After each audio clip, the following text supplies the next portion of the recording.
Hey everyone, welcome back to Eclipse Horror Stories, where true horror lives in the shadows.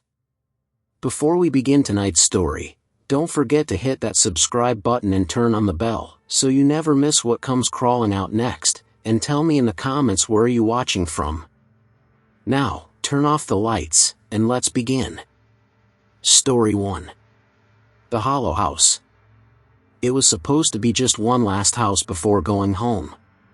But that night, the door shouldn't have been open. It was October 2015, and I was 12 years old, finally old enough to go trick-or-treating without my parents. My best friend, Mia, and I had mapped out our route weeks ahead. We lived in a quiet corner of Ashbury, Vermont, one of those places where Halloween always felt safe, cozy, and familiar. The air that night was crisp enough to see our breath under the orange glow of the streetlights. We'd already hit the usual spots, the church parking lot, the fancy neighborhood with the king-size candy bars, even the cul-de-sac with the haunted house decorations. Just before heading home, Mia pointed to the very end of Birch Street. There was a house there we'd never gone to before. No one we knew had. It didn't look abandoned, the porch light was on, but something about it felt wrong.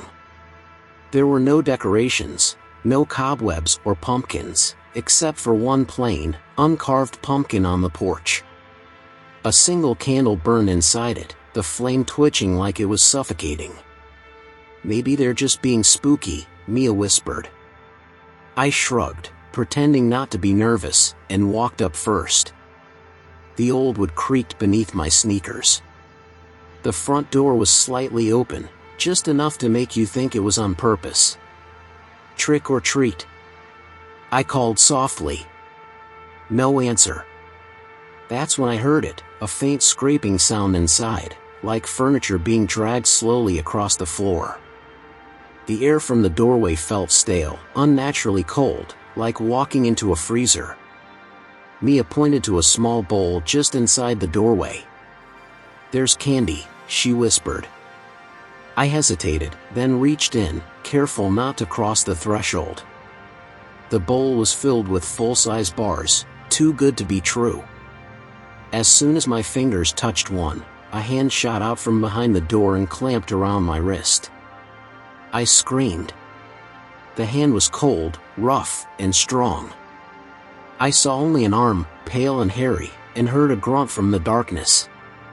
The door slammed against my arm and bounced open again. That's when I saw him. A man, tall, filthy, with a cracked plastic mask that looked like something from a cheap slasher film, stared at me from behind the door. His eyes were visible through the holes, wide and furious. I yanked my arm, but he didn't let go. The door slammed again on his forearm, and he finally released me. Mia screamed and bolted down the steps. I stumbled back, kicked the door as hard as I could, but it barely moved, like someone was pressing their body against it from the other side. We ran. We didn't stop running until we were 3 houses away. When I finally turned back, the door to that house was wide open again. The man was standing there, perfectly still, just watching us. We ran all the way to my house and burst in crying. My mom didn't question it, she saw the red marks around my wrist and called the police immediately. When officers arrived, they said we weren't the first kids to complain about that place. A few neighbors had called about noises there, but no one ever answered the door. That night, police went in. They found 3 people inside, a man and 2 women. The house reeked of rot. The walls were smeared with dirt, and the floors were littered with bones. Small bones. Mostly animals, but not all of them. When questioned, they told the cops something that still gives me chills to this day. They said they were tired of animals. The house was demolished the following year, but every Halloween since, that empty lot feels colder than the rest of the street. Sometimes, when the wind is still, I swear I see a flicker of light, like a candle struggling to stay alive inside a pumpkin that isn't there anymore. Story 2, The Clowns of Alder Street. He thought it was just a kid in a clown costume. Until more of them appeared, and none of them spoke. It was Halloween night, 2019, and I was home alone handing out candy. My wife, Sarah, was taking our daughter around the neighborhood, so I stayed behind to keep the porch light on and keep the tradition alive. It was around 9 p.m. when the crowd started to die down. The candy bowl was half empty, the air was cold, and a thin layer of fog had started creeping across the street. That's when I noticed someone standing at the end of my driveway. At first, I thought it was just another late trick-or-treater, a kid dressed as a clown. But the longer I looked, the less sense it made.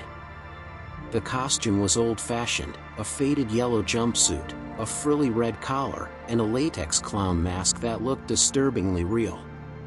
The smile was stretched too wide, the wrinkles too detailed, the eyes dull and almost human. "Hey there, buddy," I called out, trying to sound casual. "You coming up for candy?" No response. He just tilted his head slowly, like an animal studying something it didn't understand. The longer he stood there, the less he seemed like a kid. His movements were stiff, unnatural, almost mechanical. Then he started walking, slow, jerky steps up the driveway. I tried to laugh it off. Probably some older teen messing around. When he reached the porch, I dropped a few chocolates into his plastic pumpkin bucket. "There you go. Happy Halloween." He didn't move. Didn't speak. Just stood there staring. The porch light flickered above us, and for half a second, the grin on that latex mask seemed to twitch, like it was moving. Then I heard something behind me. Footsteps. Someone was walking into my house. Story 3, The Whisper in the Pines. He followed laughter into the woods that night, and found a house that didn't exist in the daylight. I've never been great at talking to people. Back in 2018, when I was 17, Halloween was the only night I felt normal, the only night I could walk around without feeling like a ghost myself. Everyone wore masks. Everyone pretended to be someone else. That night, I walked through Elkwood, a small, half-forgotten town surrounded by thick pine trees. I didn't have a costume, just an old hoodie and a mask I had picked up from a thrift store. I wasn't trick-or-treating. I was just walking, following groups of kids from a distance, pretending I belonged somewhere. 3 kids caught my attention, 2 boys and a girl, maybe 11 or 12.